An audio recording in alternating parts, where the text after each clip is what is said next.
हो वो गीत के गावे वाला रहल केहू और गौलत केहू आ गावता केहू कौनो गीत ये गीत के गौला राम प्यारे रजक जी एक बाद यही के गाज हलो बाबा चंद किशोर पांडे जी सॉरी पंचदेव पांडे जी आ तमाम कलाकार लोग आवता आ जेकर मुंह से जोन गीत बढ़िया लग जाला हो बाबू उहे बढ़िया हो जाला। यही गीत के तमाम लोग गावेला एहू गीत के तैसा महूंगा जेहली कुबेर भैया ये गीत के देख के आ प्रोग्राम लिखौलन कहलो गीत हमारे द्वारे जरूर गई है आ वही तरह गई है कैसे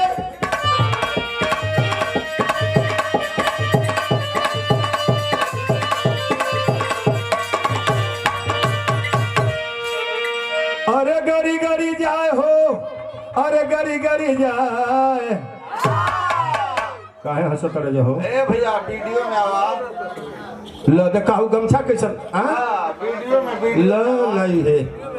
अच्छा वीडियो में हम कहले कि यही से बेचैन हो नीचे ऊपर अच्छा हिला के हां हिला के हाई समाज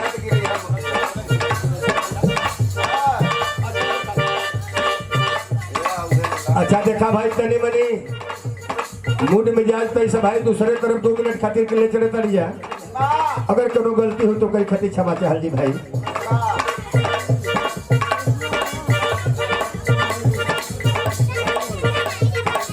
गमछी देखावा तो कतो को ना है करे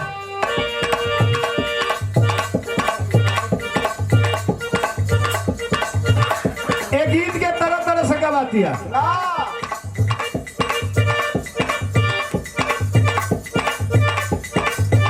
लेकिन गावल जाता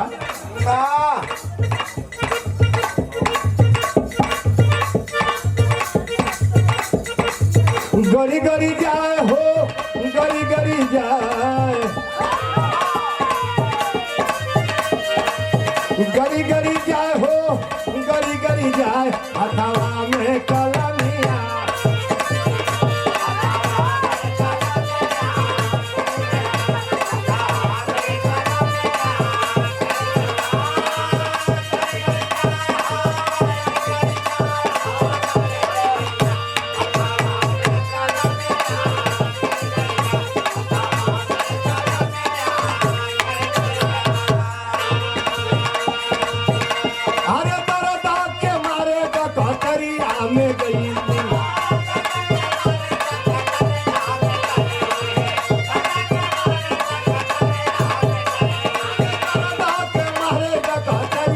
में गई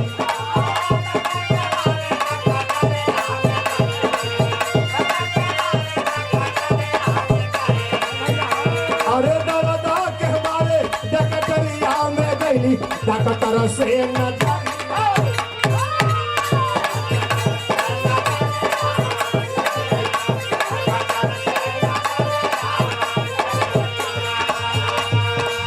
ये देखे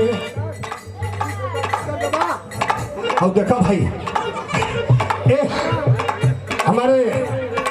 भ्राता श्री आप कुबेर भैया के आप सुपुत्र हैं आपके कर कमलों द्वारा पुनः है बहुत बहुत प्यार से सम्मान हुआ सत सत बापराम आशीर्वाद के कामना बा ये देखे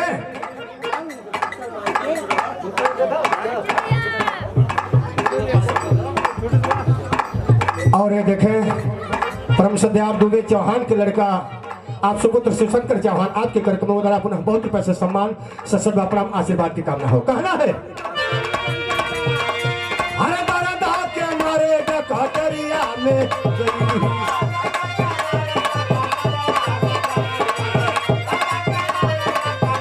अरे दादा के मारे डकटरिया में गई डकटर से नजरिया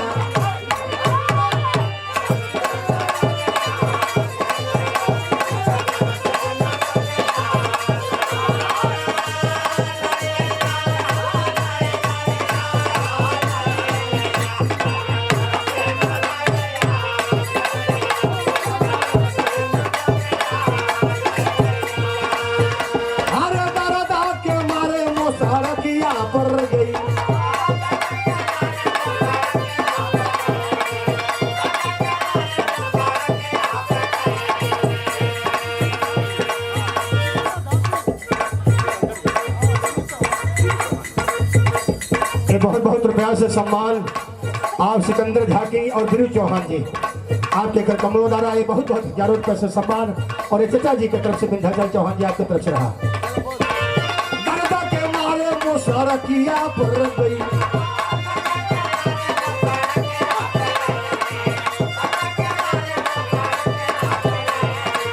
गर्दा के मारे मुशरकिया पर गई दया बरसे नजरिया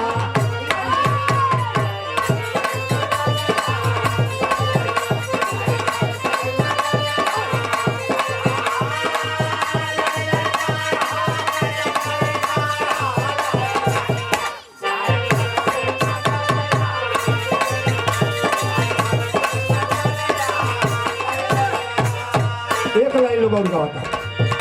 अरे दरदा के मारे वो कुआनवा पर गई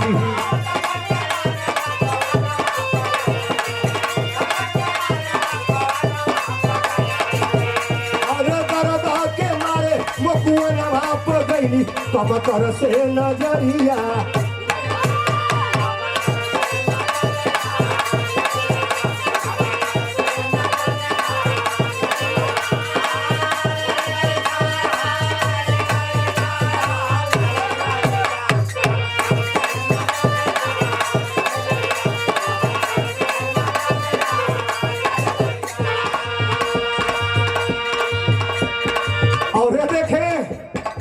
हम लोगों के मार्गदर्शक हम लोगों के गार्जियन अपने जमाना के बहुत सुंदर बिरहा गायक जो बेचैन उस्ताद के आप जमाने से गाए उनसे भी मुकाबला गाए हैं परम श्रद्धेय मुरारी यादव जी जो कि कोई भी कलाकार होता है कहीं फंस जाता है किराया भरा नहीं रहता अगर ट्रेन का साधन है तो यहाँ से लेकर बंबई कलकत्ता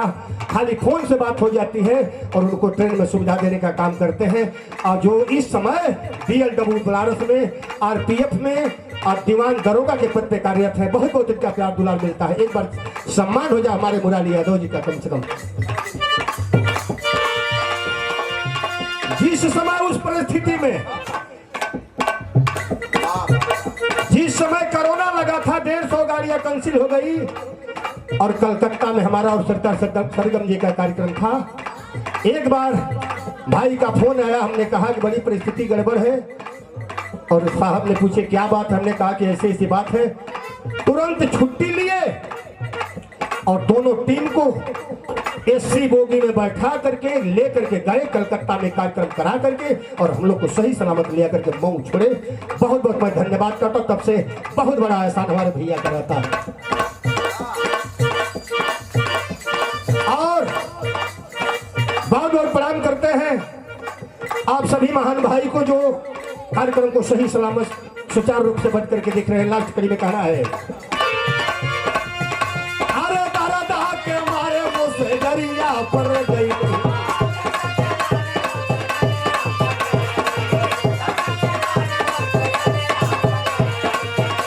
अरे दरदा के मारे मुझसे दरिया पर गई सैया से नजरिया